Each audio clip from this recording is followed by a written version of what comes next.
Povej mi, ti si pri 35 dobil diagnozo celiakija. Je to tudi lahko posledica, ker ste jedli preveč glutena v tisti spremembi prehrane, ki ste jo imeli ali pa uvedli zaradi njega, ali misliš, da je kakšen drugi razlog lahko?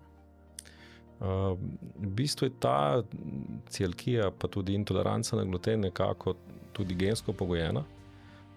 Po raziskavah, ki smo jo delali, sem imel to gensko predispozicijo, kar pomeni, da se ti ta gen lahko sproži ali ne.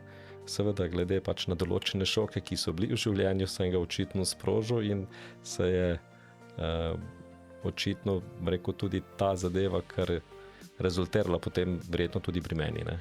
Čeprav, tako kot ste načrtovali hrano za Taja, za sina, zdaj tudi načrtujete za tebe. Torej, vi ste dejansko že sistem imeli postavljen, zdaj ste samo morali neke nove formule dati, ki zdaj v tvojem primeru ne vključujejo glutena. Torej, kot družina, kot sistem, ste bili že kot neka mašinerija dobro postavljeni in ste rabili samo neke parametre pri tebi zdaj dodati, spremeniti in tako zdaj tudi funkcionirate lažje.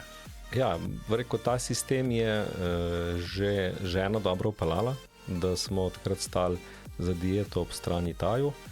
Ko se je to zgodilo pri meni, je bil normalen korak, da gre ves gluten iz hiše ven in da pač ponovimo zgodbo